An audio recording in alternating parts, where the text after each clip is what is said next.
Okay, so this little clip right here is what we're going to try and remove. In order to do that, pull down on the sleeve, hold it down with your thumb, and get a little flat head screwdriver, small as you can find, and you can see there's a little notch right here on the facing the inside edge of this brass, not the outside. Come in at it from this angle and try and just pry that up.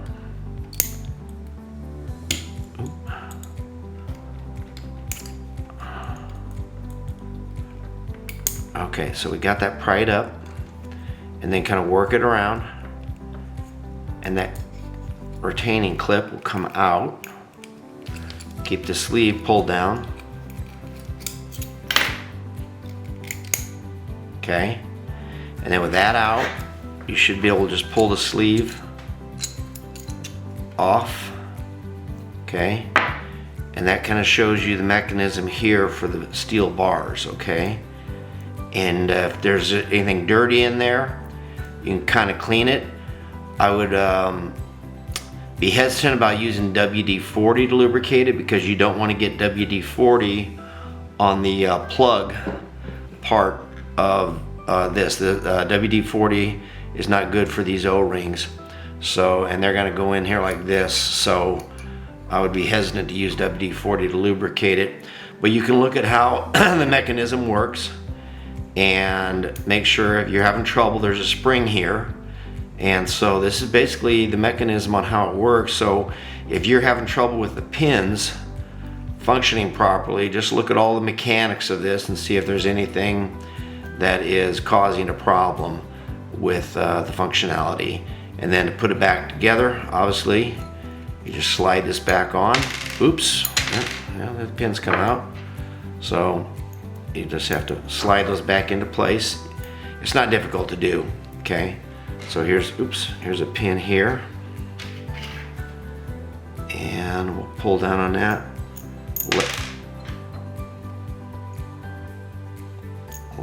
Oops. If I can get in there without it falling back down, okay. These little black edges kind of keep it aligned, you can see. So now the trick is getting this on without, there we go. So there's a right and a wrong way of doing it. Getting this ring back in is probably going to be the biggest challenge. And again, take a look at it. There is a top and a bottom. The bottom part of it, well, I guess it'll go in either way. You got a notch there, you flip it over, you got the same mechanism here. So it's a matter of getting this separated. And again, you got to push down on it and just kind of work it around. And then you'll have to use your screwdriver, just kind of push it back into place.